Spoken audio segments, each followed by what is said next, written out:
Number 14 में क्या करें? क्वेश्चन नंबर 14 में कह रहा है कि 11 man can dig a 6 hole number 3/4 metre long trench in 1 day. ठीक है, तो कह रहा है क्वेश्चन नंबर 14 में कि 11 आदमी इतना मीटर खुदाई करता है। तो बोल रहा है कि how many man should be employed for digging 27 metre long trench of the same type in 1 day. तो बोल रहा है कि बताओ 27 मीटर लंबा ट्रेंच खुदाई करने में कितने आदमी की ज़रूरत पड़ेगी। तो चलिए इसको हम लोग बुक कॉपी में बनाते हैं। ठीक है, यहाँ पे सिचुएशन 1 गिवन है, सिचुएशन 2 में क्या मांग रहा है? Number of man. ठीक है, नंबर ऑफ मैन सिचुएशन 1 में दिया हुआ, सिचुएशन 2 में नंबर ऑफ मैन मांग रहा है। तो हम लोग कॉपी में इसको ट्राई करते हैं।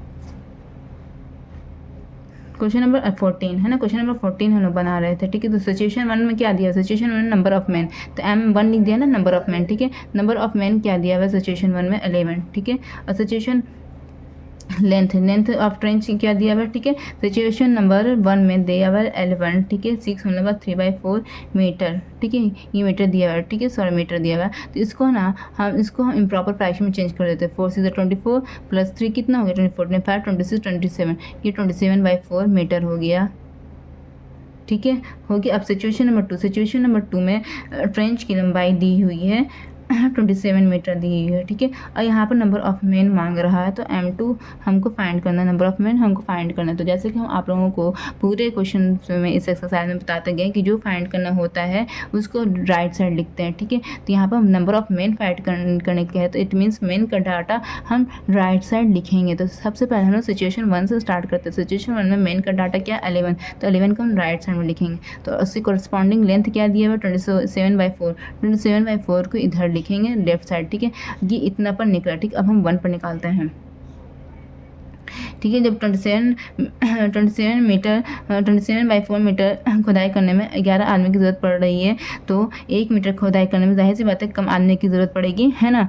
तो कम आदमी की ज़रूरत पड़ेगी, तो कम आने का चांस है। तो यहाँ पर डिवाइड करेंगे, 11/27/4 को डिवाइड किया। ठीक है, अब जैसे कि आपको बताया था कि जब डिनोमिनेटर में जब फ्रैक्शन आता है, जब डिनोमिनेटर में फ्रैक्शन आता है तो न्यूमरेटर जो होता है वो डिनोमिनेटर में रह जाता है, और डिनोमिनेटर इसका जो होता है वो न्यूमरेटर में चला जाता है। तो ये न्यूमरेटर, ये डिनोमिनेटर है, तो न्यूमरेटर डिनोमिनेटर में चला जाता है, और ये ऊपर आता है। इट मीन्स ये रेसिप्रोकल, ये नंबर रेसिप्रोकल हो जाता है। तो रेसिप्रोकल करने के लिए 4/27 ये हो जाता है। ठीक है, अगर ये नहीं समझ में आया तो आप अलग से वीडियो बनाकर आप लोग बता दें। ठीक है, इट मीन्स बस इतना जान लीजिए कि जब डिनोमिनेटर में फ्रैक्शन आ जाता है तो वो रेसिप्रोकल हो जाता है। इस तरह से 27/4 था ना, तो 4/27 हो गया। ठीक है, ये मैन है, ये क्या है? ये मैन है ना। चलिए अब हम सिचुएशन 2 पर स्टार्ट करते हैं। सिचुएशन 2 में क्या दिया हुआ? लेंथ दिया हुआ है ट्रेंच की 27, यहाँ पर 27 दिया हुआ है। तो 1 मीटर में जब इतने आदमी की ज़रूरत पड़ रही है तो 27 मीटर खुदाई करने में ऑब्वियसली इससे ज़्यादा आदमी की ज़रूरत पड़ेगी, तो ज़्यादा आने का चांस है आंसर। तो हम क्या करेंगे? मल्टीप्लाई कर देंगे किसको? इस नंबर से कर दिया, ऊपर नीचे कर दिया 27। तो आंसर क्या आएगा मेरा? 11 × 4, इट मीन्स 44 मैन। यही आंसर आ गया है। ठीक है, आप अपने बुक में मिला लीजिएगा, ये आपका आंसर है। ठीक है बच्चों, चलिए अब हम लोग नेक्स्ट वीडियो की तरफ पढ़ते हैं। ठीक है, तो यहाँ पर आप लोग अपने हिसाब से सूटेबल स्टेटमेंट लिख सकते हैं। ठीक है, ठीक है, तो यहाँ पर लिख सकते फॉर डिगिंग यहाँ पर लिख सकते for digging 27/4 metre long trench, number of man required. इस तरह से आप लोग लिख सकते हैं ये स्टेटमेंट। ठीक है, इस तरह से यहाँ पर डबल डॉट कर दिया, सेम यहीं पर लिखाएगा। तो आप लोग तो मेरे से ज़्यादा जीनियस अच्छे से लिख दीजिएगा।